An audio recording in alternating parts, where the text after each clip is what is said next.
కేవలం డిఎస్సి అక్రమాలే కాదు, విద్యాశాఖకు సంబంధించినటువంటి అనేక అవకతవకలు జరుగుతూ ఉన్నాయి.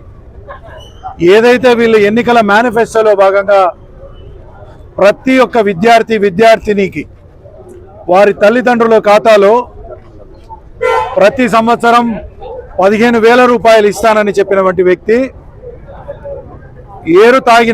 ఏటు దాటిన తర్వాత తెప్ప తగలబెట్టిన విధంగా ఈరోజు తాను 13,000 రూపాయలు ఇస్తూ ఆ 13,000 రూపాయలు కూడా ప్రతి ఒక్క విద్యార్థినికి కాకుండా కేవలం ఈ రాష్ట్రంలో 85 లక్షల పైబడి విద్యార్థినీలు ఉంటే 64,47,000 మందికి మాత్రమే అమలు చేస్తూ ఆ అమలు చేసే దాంట్లో కూడా జమ చేయాల్సినటువంటి సొమ్ము 13,000 ఉందో ఆ 13,000 కూడా కాకుండా కేవలం 7,000, 10,000, 8,000 ఏ విధంగా పడితే ఆ విధంగా జమ చేస్తూ విద్యార్థినులను వంచనకు గురి చేస్తూ ఉన్నాడు, మోసానికి గురి చేస్తూ ఉన్నారు ఈ కూటమి ప్రభుత్వం. కేవలం అదే కాదు, కేంద్ర ప్రభుత్వం నుంచి వచ్చేటటువంటి నిధుల్ని కూడా ఎస్సీల కోసం, ఎస్టీల కోసం, వారి విద్య కోసం వచ్చేటటువంటి డబ్బును కూడా వీళ్ళు దాన్ని పక్కదారి పట్టిస్తూ ఉన్నారు. వీరు అమ్మ ఒడి ద్వారా ఆ విద్యార్థినీల యొక్క తల్లిదండ్రుల ఖాతాలో జమ చేయటం లేదు. కేవలం ఇవే కాదు, ఈ విద్యాశాఖ మంత్రి విద్యను ప్రభుత్వ పరంగా ఉచితంగా అందించాల్సినటువంటి వ్యక్తి జగన్మోహన్ రెడ్డి నాయకత్వంలో 17 మెడికల్ కాలేజీలు తీసుకొని వస్తే ఆ 17 మెడికల్ కాలేజీల్లో కూడా ఇప్పటి వరకు ఒక వైద్య విద్యార్థినికి ఇంతవరకు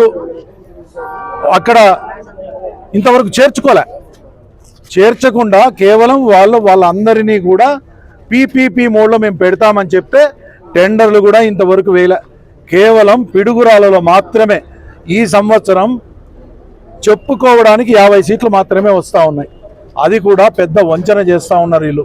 ఎందుకంటే అన్ని నీతులు చెప్పినటువంటి మంత్రి, ఈ విద్యాశాఖ మంత్రి, మేము ఈ రాష్ట్రంలో వస్తే మెడికల్ సీట్లన్నీ కూడా ఫ్రీగా ఇస్తామన్న వ్యక్తి మెడికల్ కాలేజీలు 17కు 17 అమ్ముకోవడానికి సిద్ధంగా ఉంది ఈ కూటమి ప్రభుత్వం. కాబట్టి ఈ విద్యార్థినీల తరపున అదేవిధంగా ఈ జిల్లాలో, ఈ రాష్ట్రంలో ఈరోజు ఎలినో ప్రభావం వల్ల వర్షాలు రాలేదంటున్నారు.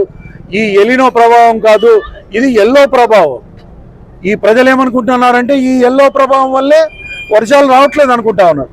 కాబట్టి ప్రతి ఒక్క రైతు తరపున ఇన్సూరెన్స్ ఈ ప్రభుత్వమే చెల్లించాలి. కట్టినటువంటి రైతులకు కూడా వీళ్ళు రీఎంబర్స్మెంట్ చేయాలి. అదేవిధంగా నష్టపోయినటువంటి ప్రతి పంటకు కూడా నష్టపరిహారం చెల్లించాల్సిన బాధ్యత ఈ రాష్ట్ర ప్రభుత్వం పైన ఉంది. ఇది చేయకపోతే, అమలు చేయకపోతే తప్పకుండా వైఎస్ఆర్ కాంగ్రెస్ పార్టీ అధ్యక్షుడు జగన్మోహన్ రెడ్డి గారి నాయకత్వంలో ఈ రాష్ట్రంలో పోరాటంతో పాటు సింగనమల నియోజకవర్గంలో డాక్టర్ శైలజనాథ్ నేతృత్వంలో, అదేవిధంగా మా జిల్లాలో అనంత వెంకటరామరెడ్డి గారి నేతృత్వంలో పెద్ద ఎత్తున పోరాటాలు ముందు కొనసాగబోతున్నాయని తెలియజేస్తా ఉన్నాం.